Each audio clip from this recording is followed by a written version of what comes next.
the emo resurgence is like happening again. Like emo is coming back. All those artists that were super big, like in the early to mid 2000s, are coming back and releasing songs with newer artists like myself.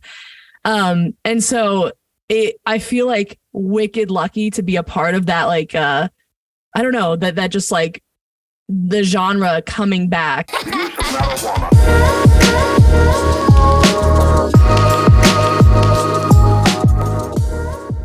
Welcome back to another one of our convos. Joining us today is Leah, rising artist.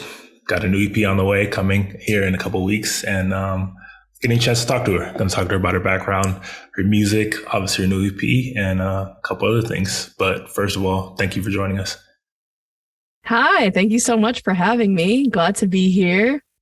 So I'd like to just start from the very beginning, kind of, and can you give us a little background for like our listeners and viewers of how you first kind of got your start in music? Yeah, I mean, I feel like it's a little cliche, but I started ever since I was little, kind of just was in choir in schools and stuff. And music was something that has always been a huge part of my life. And I started taking it more seriously when I was in high school and I was looking to go to college for music. And I started releasing music in college, was a part of a few projects then. And I decided, just to go under my name because I had the most flexibility and freedom when it came to the style of music that I wanted to create. So I wanted to bring people onto my projects as Leah. And yeah, it's turned into what it is today, which is crazy because I feel like it's been on a wild journey since like pre-college, and now I'm 27 years old living in what we call a real world. So it's been through a lot, but I'm excited because I feel like it's finally popping off. Okay. I mean, I've definitely been following, and things have definitely seem to have been going pretty well for you lately. I guess, so you are from New Jersey originally? Yes, I am from New Jersey. I'm currently in Los Angeles right now. Okay. And so I was like to ask, like, growing up and where you grew up, kind of how has that like influenced you musically and, just in other ways? Yeah.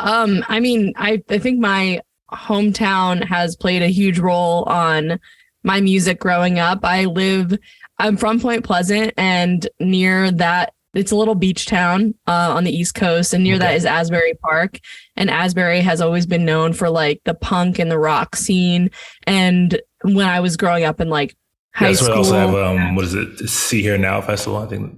Yeah, they have that too. Yeah, so it's still really, really relevant for the type of music that I'm making. But it was really big on the pop punk scene and rock music growing up. So I think that automatically has influenced me, along with my friends in high school and just like the high school band. And we would all just jam out together. And my friends that I went to school with growing up kind of gave me a lot of really awesome listening. And I got introduced to some of my favorite bands through friends and discovered some of my favorite bands through like, Warped Tour and stuff like that I would attend. And yeah, just the whole Jersey music scene has really, really influenced me and impacted me growing up. I feel like it's always going to relate back to that no matter what I do in life. Okay. So, and also like, who are some of those like biggest kind of influences on you, like band wise, artist wise? Who would you say like were the ones that inspired you most to kind of do what you're doing? Yeah, definitely Mayday Parade, Secondhand Serenade, Go Radio, Select Start. Kind of just all the stuff that I used to listen to growing up that I like discovered myself. I was really big on the emo ballad era when I was in high school because it was just me and my piano, and I'd write all my songs on that. And so even that era, like Chase Coy, who is my producer now, which is like a crazy full circle thing for me, has been a big influence on my songwriting growing up. Okay. And you said you went to college for music? Yes. And how would you say like going to college for music? Because, there's always like different routes that people take. Some people just go right into it and try to see if they can do it themselves. And some people go to college. How would you say like the college experience like helped you and like your career and music wise? Honestly, I mean, there's like two ways I can go about it. I want to preface with like, I'm super grateful that I had the opportunity to go to college, and I don't regret any minute of it.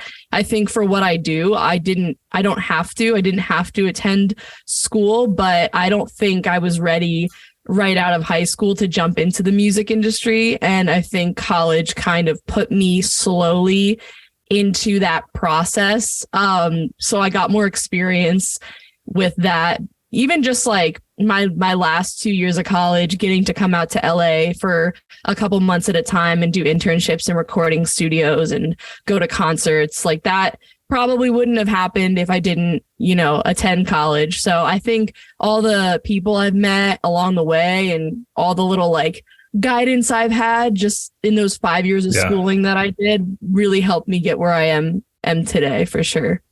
Yeah, definitely. Like kind of college, I always say, is also big for networking and kind of like learning people in the industry and stuff like that. So absolutely. So you went from New Jersey to college, and then you ended up in LA. So how long have you been in LA?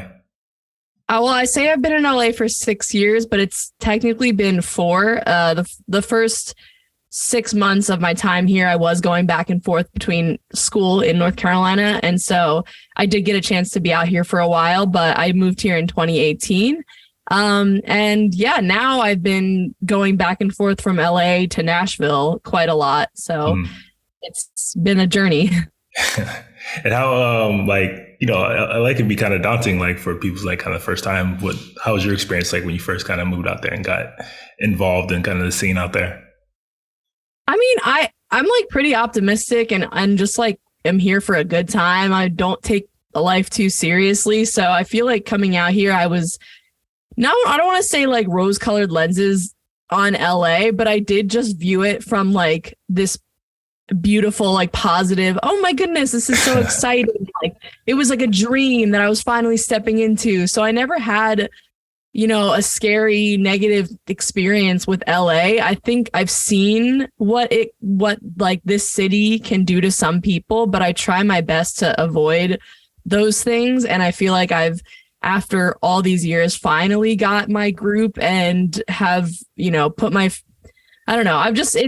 It's been a lot better since I started really doing music full time. But yeah, I just surround myself with good people, and it makes it a really enjoyable time. And yeah, I only started getting into the community out here a couple of years ago.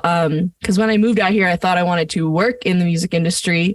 But then I was just like, the pandemic happened, and I was like, this is just not, I can't see myself, sitting in an office, even if it is, music related. I want to be the forefront of my project, and I take that, I work on that more than I think anything else. I'm very passionate about that. So that's kind of where I'm going now. Okay. And I mean, LA obviously is like kind of the music capital of the world. So it's, everything's kind of laid out for you there. How would you kind of describe your sound? I would describe it now currently as, I want to say like alternative pop. I love saying pop punk. I feel like everybody kind of places me in the pop punk genre now with what I've been releasing. And that's like awesome, because I obviously like grew up listening to pop punk, but it's changed so much. So I don't know, like new rock and new punk is also some genres I feel very close with. And it's just kind of mixing modern elements of music and pop and mixing them with like rock and roll and punk, but it's super modern. So, people that would listen to like pop punk back then, or punk or rock, probably if they have an open mind would be interested in listening to what I put out, because those are the stuff I was influenced on. I'm just trying to modernize it and kind of mesh it. And it's nothing new, but it's fun. I feel like it fits for me. Yeah. It's interesting that you said like this, what you would say now, because I did go back and kind of like listen to some like your older stuff. There's definitely been like an evolution over, I think, 3 years with your sound and direction. Like can you kind of speak to that? Like how you feel like you kind of evolved over the years, like your sound and everything?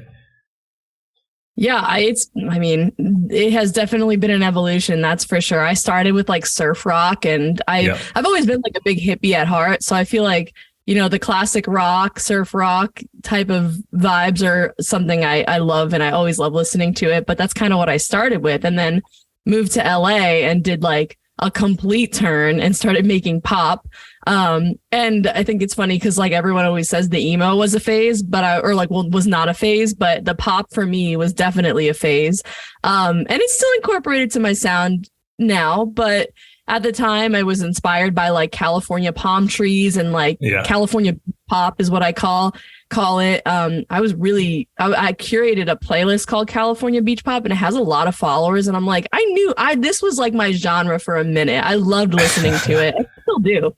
I love that sound. But I think going back to like some of the stuff that I've sang in college and in high school, and the music that I grew up listening to myself, this genre that I've like finally evolved into feels the most authentic to me. And I think everyone that is in my life recognizes that. And that's validating too. Cause I've been told when I made pop music, like, it's good, but I don't think it really fits you. Like your voice is so different. Like you don't have a pop voice. And it's like, it was real though. Like I look back and I think back on like the people that have told me that, and I'm like, you were right. I totally agree. Like I had fun making it, but it just didn't fit. I don't think it fit my voice, my personality, my style as much as what I'm doing now does. And like you said, your sound of music, people could put it in all types of categories: goth, emo, punk, pop, whatever they want to like put it as. Right. Kind of like it's such like a wide spanning kind of category nowadays. And like, what do you kind of think of the current state of like alternative pop and like goth, emo, all pop is going on right now? I mean, I kind of love it. I keep saying in my head, like the emo resurgence is like happening again. Like emo is coming back. All those artists that were super big, like in the early to mid 2000s, are coming back and releasing songs with newer artists like myself. And so I feel like wicked lucky to be a part of that. Like, I don't know, that just like the genre coming back. I think it's like it's in full swing right now, and I think it's awesome. And then there's these little genres, like you said, like goth, like gothic, dark pop. Like there's stuff around it that are like popping out that you wouldn't really hear based on the technology that was around 20 years ago. Like it's happening now. So I love it. I'm all for it. I always think I think there's always room for experimentation and like a ton of different genres, and I'm a big fan of like most genres anyway, so I think it's awesome that all these things are coming from it right now. Yeah, it certainly kind of has a big resurgence, as you said. Like but it's also kind of spreading out and creeping into different areas. Like you can see it in hip hop, you can see it in like electronic music, you can see it in pop, like with dark pop. Like you said, it's something you probably wouldn't have seen before, but now it's kind of like really kind of spreading out into like all these different things, and then it's coming back as like something new and different than from even before. So my question is kind of like, how would you see yourself kind of like adding something new to this new sound, to the sound that's like kind of coming back? I mean, I don't know if my goal is to really add something new to it. Mm-hmm. I think I want to be a part of like this little pocket of sound because I can name like 5 artists that I'm really inspired by that I would love to see like myself on their Spotify page as fans also like, and vice versa. And so I don't think I'm bringing anything new to the table or necessarily want to. I think just, for the sake of answering the question, I feel like my style and my personality, and then coming along with the things that I'm making, will come together and be something that someone might consider unique. Like the sound's not new, the sound's not unique, but to make it, I don't know, it's really just like putting the whole blue and green and the branding and some of the edgy aesthetics, but the really positive vibe. I don't know. A lot of my music's kind of positive and like punchy, and I feel like a lot of emo music is sad and screaming and heartbreak. And it's like, no, I'm gonna put that. Like I feel that, but I'm gonna put it into a positive song. I don't know. Maybe that's what's unique about what I'm trying to do. I mean, there's room for everything, especially like even like in clubs. I've seen clubs having like goth nights now. So like people are literally dancing and having nights out to like this music before you would consider dark, but then it's like almost in like an EDM setting. Like it's kind of crazy. Yeah, it's so cool. So you've been making music for a while, and like you said, you kind of evolved over the years. Kind of like, what are some of been like your biggest lessons learned in terms of like creating music, putting out music, and just the industry in general? Ooh, I think I don't know if it's a lesson learned or if it's just like how I've grown as like an individual person and like getting older, but I think I was always so afraid to do new things and to try things and to put myself out there and have conversations. But like internally, I always knew who I was, but I think it was just like externally showing that to the world. And I don't know what it was, but there's like this I think it's just growing up and maturing. But there was this like barrier that was just taken down, and I don't know. I don't really have anything to hide. I just like to put myself out there. I feel more confident and comfortable, and like I said, I'm not really sure what did that other than maturing, but yeah, I think that has been a huge improvement on my existence in general. And I don't know, lessons learned. I mean, don't talk to shady people that promise you things and they can't,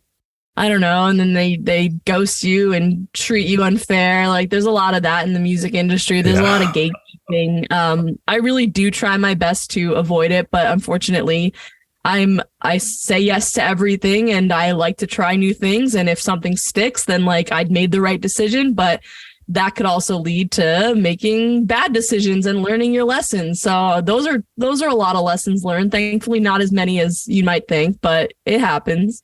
Yeah, I mean, that's a tried true story. There's always been shady characters all throughout music's history, along everybody's pretty much journey. It's almost impossible to avoid. It's just how you handle it. Yeah, for sure. 1,000%. So how would you say like is your creative process when it comes to actually like creating a song, songwriting and production and everything?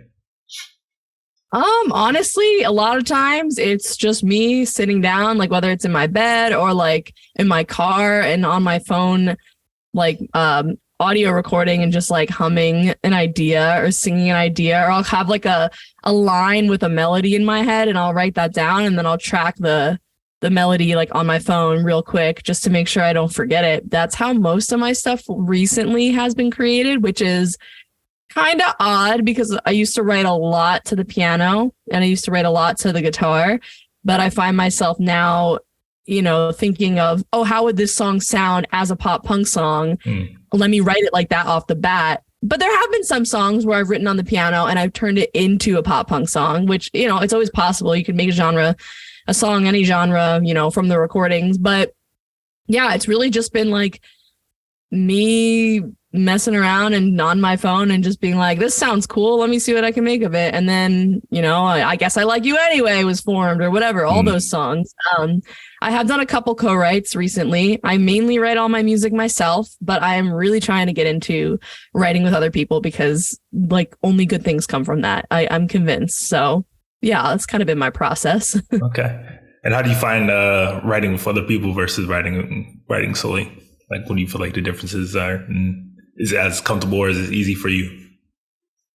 I feel it depends on the person because nothing against anyone I've ever written with, but I feel like some people, it's just like it writes itself. The song writes itself. It's like we're two of us are sitting on a Zoom or in a room and like it just comes out. It's so flawless and easy. And that makes me be like, why can't I do this more? Like I got to get into session. Yeah. But like, on the other hand, I've sat in a room with other people and I sat there. My brain was foggy. Could be my fault, honestly. And nothing really came from it. There wasn't anything to start from. And I think my anxiety with going into a room and writing with somebody is not having something to start and bring to the table right off the bat. Yeah. Whenever I've had something I've already kind of written out or had a little idea from, and I brought that in, it worked out better. But I also have gone to sessions where I had nothing and they didn't ask for anything. It was just like, let's see what we can make. Yeah. And nothing came out of it. So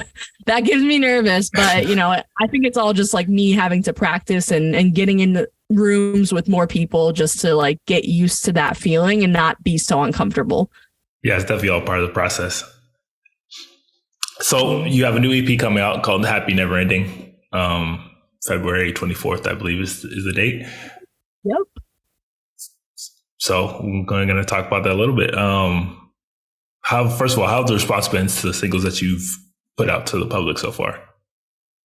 It's been pretty good. I've gotten to sing a couple of them at some emo nights around the country. And, I think in the moment you get some people like really bopping their heads and like really enjoying it. And the best part is like afterwards when they come up to you and you're like, that's so catchy. Like, we got to work on something together. Or like, I want to send you my ideas. And it's just like, just stuff like that, like makes me so happy. And I feel like is totally worth literally everything I've ever done in my life, just to like get to talk face to face to somebody else, like who enjoyed what they heard. So that's been a great response. On social media, it's been awesome. A lot of really just like random, but playlist curators kind of putting it on their playlist. And then, the Spotify, at least from, looking at all the analytics, mainly focusing on Spotify, the Spotify algorithmic playlist really like a couple of my songs that are on the EP that were released as singles. So I'm excited to see when the whole thing comes out, if that momentum keeps up. And speaking of the release, do you have like any specific release plans for it, for the week of, like doing anything special for it? Not yet, but I probably will come up with something before it happens. I've been editing, honestly, right before this, I was editing a post, like a TikTok of one of the songs, and I'm going to probably throw that up after. But yeah, really just I have a couple shows coming up, like getting the word out in person.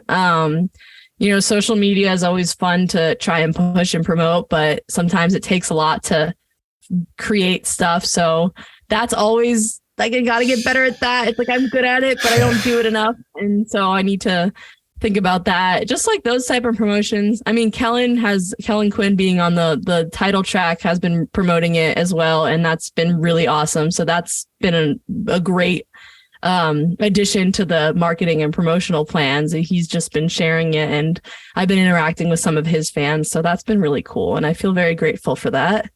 Yeah, that's cool. And obviously speaking about TikTok and social media, that's such a big important aspect of, the music industry today and being an artist. Like, how have you found kind of navigating that for yourself? How's that been going?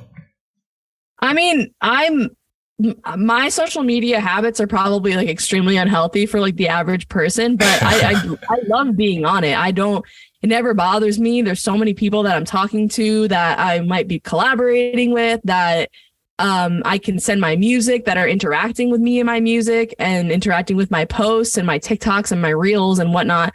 And I just love being a part of that. And I love being able to just be myself and communicate with those people. So honestly, I'm super immersed in it. I love it. I love creating like the graphics that go on my page. I love, editing the TikToks together when I do have the content. I think the biggest challenge for me is like, I don't want to waste my time coming up with inauthentic content that other people are doing that doesn't feel right to me. And I think by not doing that and by missing out on that, I might be missing out on an opportunity to go viral. But, with like the plan of life and reality and fate and whatnot, hopefully when I decide to put something together that I feel comfortable and cool with, that feels like my brand and my personality, like that'll do its job. I mean, nowadays, there's no point in faking. I don't know. The song of the summer, people are mocking it now on TikTok. Like they're mocking artists saying, I released the song of the summer and this is it. It's like it's changing. We're watching the creative process and how artists should be making content. We're watching that change like right before our eyes right now. So I'm keeping my eyes close on that and being careful with what I'm releasing, I guess. Yeah. Oh, yeah. It's a very fine line between when something's like trendy and viral till something's literally just being ruthlessly mocked and ridiculed by the mass public. It's a very fine line, Exactly.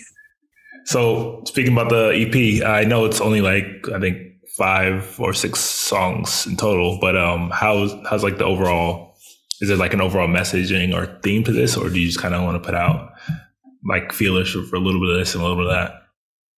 I think a little bit of both of those things. Whenever I decide to bundle a project together, it has to have like a message and tell a story. this might change in the future depending on like, you know, my team and what people think and the advice I get. But yeah, even though this is my second EP, and the same thing goes with my last EP. It's like I wrote X amount of songs. They felt perfectly bundled into this project, and now they're coming together and I'm releasing in this as is. I've been told like add a couple other songs to your last EP, Jersey Boy. And I'm like, why would I add a pop song on an alternative pop record? Like it doesn't make sense. And so I think, yeah, they are little stories in little, you know, clumps that I'm releasing to the world. And hopefully after this, I think my sound has really secured itself, and, you know, the next things that I'll be releasing, it just depends. It depends on if the songs tell a story, you know. I guess they don't have to, but I feel like this EP took me like a year and a half to write, and I like, you know, it's like a chapter of a book, you know, you close that chapter, you put it together, you send it off, you start the new one. So yeah, I don't know, I think it does tell a story. And I mean, Happy Never Ending really sums it up well. I think my producer Chase came up with that. But we were just trying to say like happy ever after, happy, what is it? Happy ever after. It's never ending, like kind of putting those two together, and just it being like a continuation of all the same feelings and emotions and things that are going on in your life. But you have like this positive outlook on it that it's like, well, it happens. I'll just be happy about it. Whatever. You can't change that. Yeah. And are you planning on like maybe next steps being a full LP? I would love that. It just honestly depends on time and funding.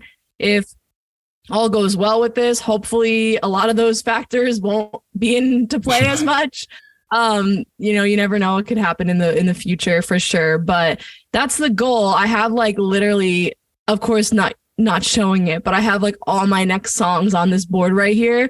And I'm like, okay, we're like kind of getting into an album right now. Okay. So it just depends on how fast it takes us to kind of put that together. But I'm trying to write as much as I could. I think one of like the best advice, I keep saying it in my head, is Mark from 408. We were on a phone call, and I don't think he knows how this stuck in my head so much, but he was like, just keep writing songs, like backlog them. It might not be easy, but just like have X amount of songs in like the vault, because if something happens, you blow up, you get signed, like people want to know that you're still creating and that you have other things to work on. And that scared the crap out of me. And since then, I don't think I've stopped writing. So thank you, Mark.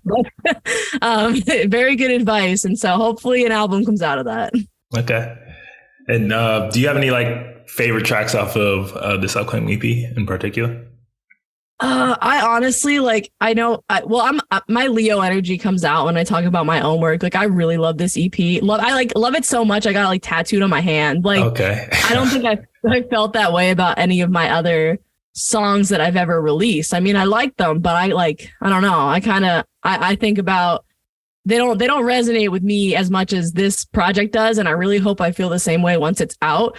But I don't know. I mean, I guess I Like You Anyway is one of my favorites because I just think it's so dang catchy. And then thank you. Yeah. Chase wrote that hook actually. So I can't even take credit for it, but it was that part always gets stuck in my head. And I'm like, okay, I didn't write it, so I don't feel as cocky, but I don't know. I mean, Happy Never Ending is so cool. Hearing Kellin Quinn sing on one of my songs makes it sound like it's not my song, which is like really fun to listen to. I feel like I'm listening to like a Sleeping with Sirens song or something. So that's really fun. And then I like the ballad a lot. I don't know. I like them all. I can't pick.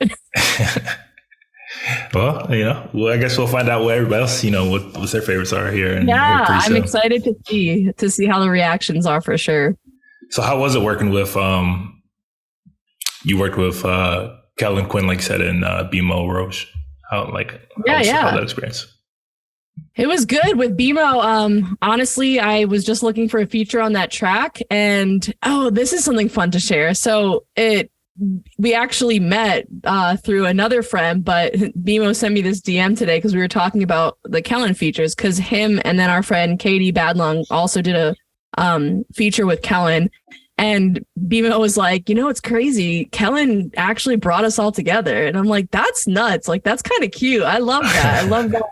We're meeting all these awesome artists and like they're coming together just because of this one iconic artist who's giving these smaller artists a chance to work on their stuff. And so that's kind of how BMO got on one of my tracks, I guess, like because of Kellin Quinn. But that was cool because he added so much life to that song. And I think he made it even cooler. And that is great. And then, like I said, Kellin Quinn is super great guy, really nice, really awesome, professional, and has been really great promoting and supporting indie artists and smaller artists. Cool. So like I said, you have a new EP coming on the way. You got some buzz going right now. People are definitely starting to take notice. Like what's your future goals? What's your plans on kind of like capitalizing on some of this attention? Honestly, just getting into more meetings, taking conversations. Those have been fun with just music industry professionals. Getting to play more shows, maybe open on a tour in the next like upcoming months, maybe getting on festivals. Like those are all things that I'm like waiting on and seeing if they come to fruition. But either way, they will still be goals. I kind of made myself a goal list last year of things I wanted to do before 2022 ends. And to my surprise, I guess writing it down kind of manifested those things to happen because I think I almost checked off everything except one. And then I kind of shifted the one to 2023. But yeah, getting to just seeing where it takes me and manifesting those future goals that, like I had mentioned, more features. These are all things that are like in the works and being talked about, but nothing set in stone yet. So I'm really hoping that they get like solidified. Well, I'm excited for everybody to get a chance to hear the new EP. I think, like I said, I've heard some of your older stuff and everything, gone through your catalog, and I definitely think that this is probably some of your best work that you've put out so far. Thank you so much. That means a lot. So is there anything that you would want viewers or listeners to kind of know? I don't know. Just have a good time and listen to my songs if you want. Like, you don't have to, but I would love it if you did. And, do it in the best settings for you. Like it's car jams or at a party or in your headphones, however you want to listen. I just appreciate the support. And I encourage, others to listen in the way they feel best. And let me know if you do, because I love to talk about it and meet you. Yeah. Definitely.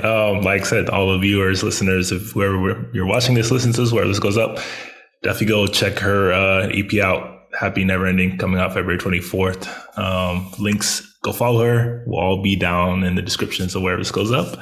And thank you for joining us. It's been a good time talking.